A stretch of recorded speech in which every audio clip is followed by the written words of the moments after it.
Nagbunyi ang mga rebelde sa Syria matapos anilang makuha at makontrol ang kabisera na Damascus. Inanunsyo yan ng grupo sa State TV, pati na rin ang anilay matagumpay na pagpapatalsik kay Syrian President Bashar al-Assad na mahigit 2 dekadang nasa pwesto. Ayon sa ulat ng Reuters, lumipad paalis ng Syria si Assad at hindi pa tukoy kung nasaan siya. Pero sabi ng Syrian Army, patuloy ang operasyon nila laban sa mga anilay terorista. Ang ating Department of Foreign Affairs nakabantay sa sitwasyon at pinaiiwas sa kaguluhan ang ating mga kababayan. Sa datos ng DFA, 1,126 ang mga Pinoy na nasa Syria as of June 2023.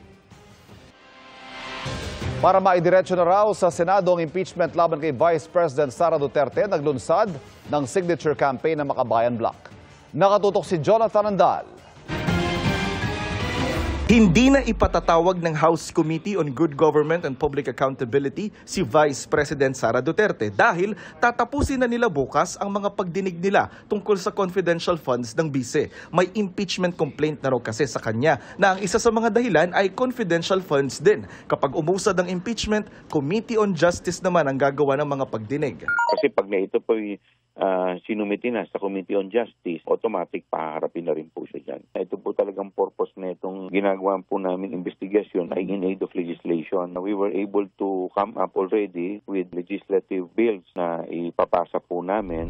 Dahil nag-iimbestiga na rin daw ang militar, hindi na iimbestigahan ng komite sina Colonel Raymond Dante Lachica at Colonel Dennis Nolasco, mga security officer ng bise na pinagbigyan daw ng milyong-milyong pisong confidential funds. Nakikita po namin dito, magtataki pa na lang po dito, kaya hahayaan na po namin ang AFP na mag-conduct ng kanilang sariling investigasyon.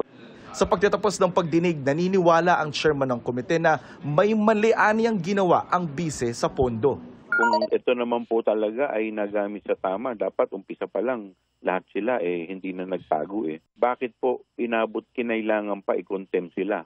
Sa huling impormasyon, nasa opisina pa ng Secretary General ang impeachment complaint laban sa bise. Sunod itong ipapasa sa opisina ng House Speaker para dalhin sa plenaryo at ibato sa Justice Committee para dinggin ito. Pero tingin ni Justice Committee Vice Chairman Representative Keith Flores, kulang na sila sa oras kung matutuloy ang impeachment dahil hanggang Hunyo na lang ang 19th Congress.